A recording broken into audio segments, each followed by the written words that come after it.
What's up, guys? Jeff from Texas Moto Works, and I wanted to shoot a video and, well, really share a couple of things with you guys that I've learned today, and maybe help you out. So here's the question for the day. What is worse than cleaning a set of carbs perfectly, putting them on the bike, and then having to take them back off? What is worse than that? No, all your answers are incorrect. The answer is nothing. Nothing is worse than that, and I just had to go through it. But it was my own fault. It was a rookie mistake. I'll never do it again, and I'm kicking myself that I was this, well, let's just use the dumb word. But I went through last week, cleaned the carbs up. They were actually in pretty good shape. I didn't even need to get a carb kit for them.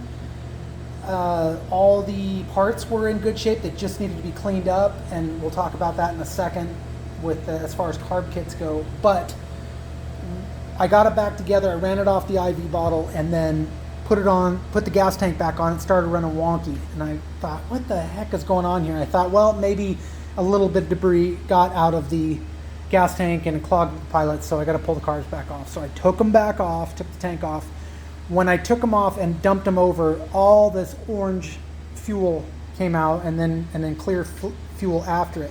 So the reason I am kicking myself is because I went to all this trouble to get these carbs perfect, which I did. You know, if you don't know this bike, they are usually black. I actually not only had to clean them, but strip all the black paint off them. But when I put it back together and I put the tank on it, the tank looked good from the fuel cap, but no, it was orange gelatin down inside, and I'll never make that mistake again. I thought it was okay because I took the fuel petcock off and clear fuel rolled out, but no, unfortunately, when I put more fuel in the gas tank, it stirred up all the orange jello and clogged up the carbs, and they were really bad. I had to take them pretty much completely apart. The emulsion tubes were plugged and what have you, but anyway, that's my lesson for the day. Whenever you do carbs, always flush out that gas tank. If you have nasty junk inside the carburetors, guess what? You've got nasty junk inside of the fuel tank. Why didn't I know that? I don't know. I'll beat myself up the rest of the day and then I'll get over it. But anyway, there's something else I wanted to talk to you guys about, and it's important. As far as carb kits go, if you rebuild carbs these days, it's really hard to get decent carb kits. There's a ton of generic ones out there, and sometimes you can use some of the parts out of them.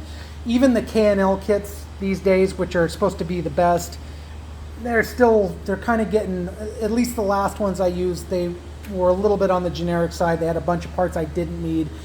They are a better quality, so I'm not knocking them. I'm just saying, if it is possible when you're doing carbs to reuse stock parts, do it.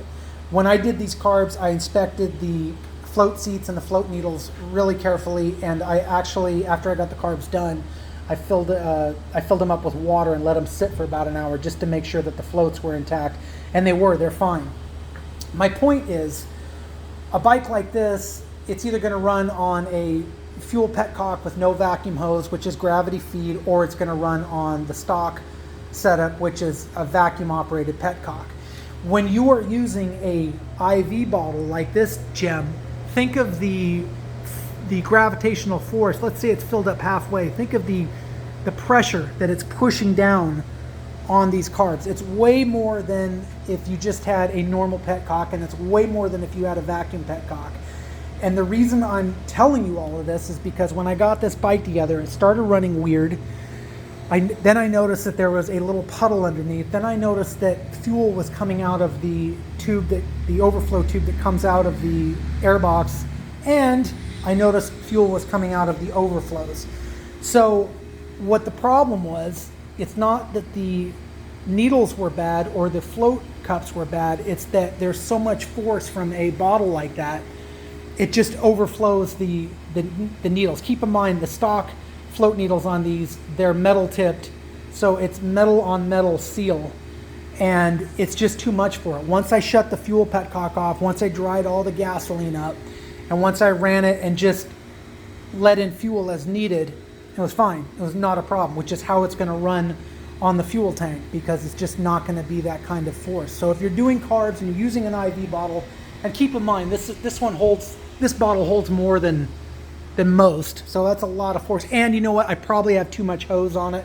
So it was just, you know, the hose should probably be about half as long as this. This is how much they gave you. That's like, wow. I mean, you could like tightrope between a couple of buildings on that thing. So I'll cut that thing down and create and fix my second area that I created for myself. But anyway, just keep that in mind. Most bikes, they're okay with the IV bottle, but if your float setup is marginal at all, it's going to create leaks. So that's that. But anyway, about the bike, GS1150es was one of my favorite bikes when it came out. It was pretty much unobtainium for me in 1985. I think I was making $3.35 an hour, but bucket list bike for me.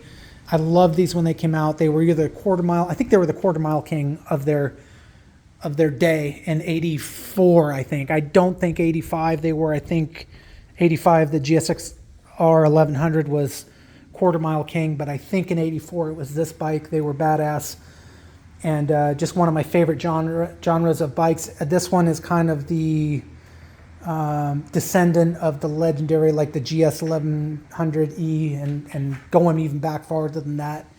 But great machine, really clean. It's only got 7,600 miles on it. I'm going to try and get that fuel tank cleaned out today, and then ride it to Bikes and Coffee tomorrow. Hopefully make it there and make it back without it breaking down.